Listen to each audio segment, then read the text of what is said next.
अस्सलामुअलैकुम दोस्तों, आपको उर्दू एनिमेटेड चैनल में खुशामदीद कहता हूँ। ये हमारा सबसे पहली वीडियो है। तुर्की ज़बान को उर्दू के ज़रिए सीखेंगे। बहुत ही आसान और सादा अल्फाज में आप सबको वजाहत करूँगा। तो सबसे पहले हम तुर्की ज़बान की हुरूफ़ी तहज्जी सीखेंगे। तुर्की ज़बान में 29 हुरूफ होते हैं जो लातीनी हुरूफ़ी तहज्जी को इस्तेमाल करके बनाया गया है, जैसे इंग्लिश की हुरूफ तहज्जी है। अलबत्ता उनमें से 7 हुरूफ ऐसी हैं जिनको तुर्किश आवाज को बनाने के लिए तब्दील किया गया है, जैसे ये सब हुरूफ जिनकी ऊपर और नीचे आपको सिंबल्स दिखाई दे रहा है। इनको तुर्किश जबान की जो आवाज है, जो इंग्लिश में नहीं है, अलग करने के लिए किया गया है। हम एक एक करके तुर्की जबान की हुरूफ तहज्जी को सीखेंगे। इस वीडियो को देखते रहिए।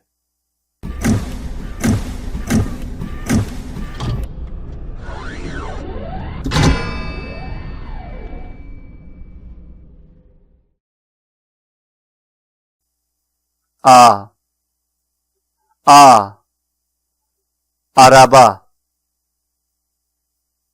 बे बे balık balık, c c ceket ceket, ç ç çiçek çiçek, d d deniz, e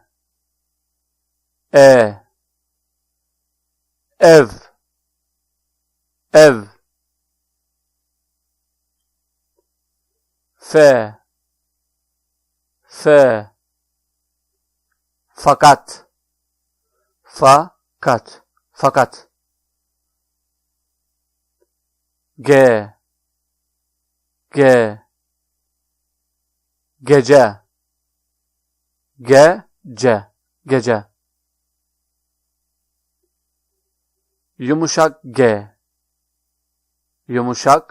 g soft g। इस हर्फ से कोई भी ऐसी वर्ड और लुगत नहीं है जो इस हुरूफ के साथ शुरू होता हो, लेकिन वर्ड्स के बीच में जरूर आता है। फॉर एग्जाम्पल, आच दरख्त। युमशक के बहुत ही सॉफ्ट होता है, इसका इतना हैवी आवाज नहीं होता।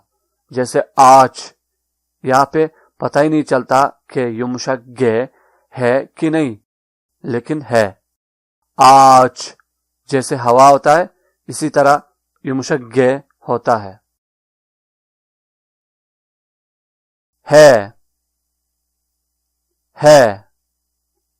हवा हवा।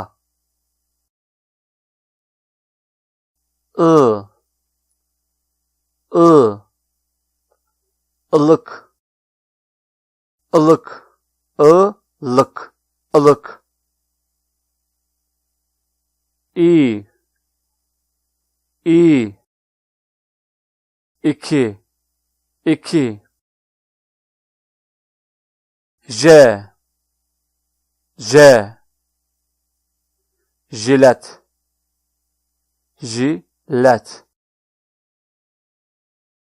k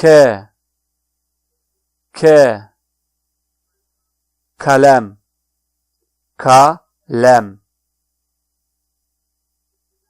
l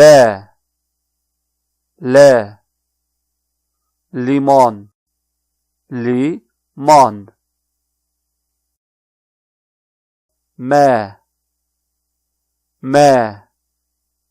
meyve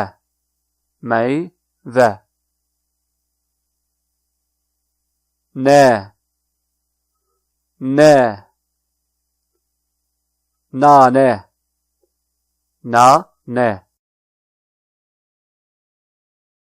o olta, olta,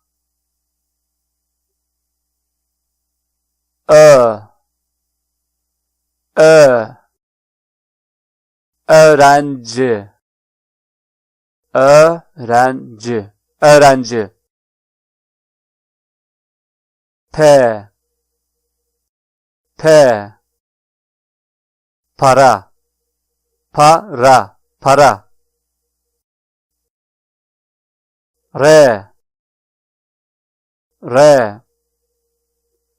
renk, renk,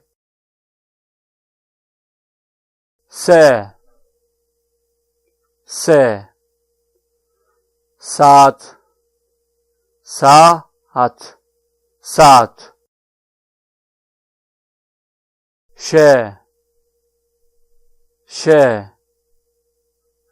şeker, şeker,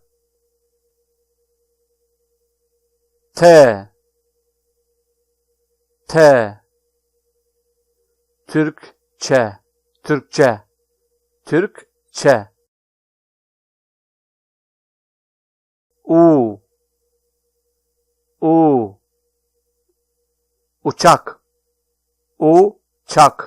uçak,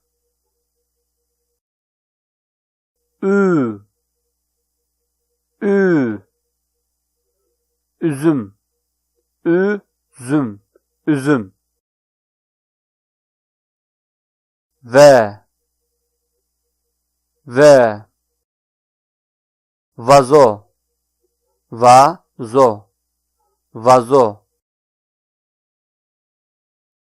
ye, yumurta,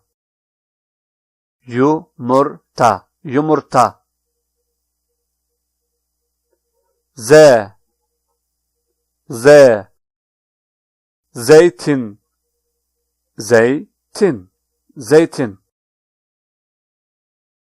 तो ये था तुर्की जबान की हुरूफ तहज्जी और उनके तलफ़्फ़ुज़ और साथ में मिसालें। अगर आपके दिमाग में कोई भी सवाल हो तो कमेंट बॉक्स में ज़रूर लिखिए, मैं ज़रूर जवाब दूंगा इंशाअल्लाह। अगर आपको यह सबक पसंद आया हो तो ज़रूर लाइक कीजिए और दोस्तों के साथ शेयर कीजिए और सब्सक्राइब बटन पे दबाइए, साथ में घंटी की बटन भी दबाइए ताकि हर नई वीडियो का नोटिफिकेशन आप तक पहुंच सके और यह सब फ्री है। आपका बहुत बहुत शुक्रिया।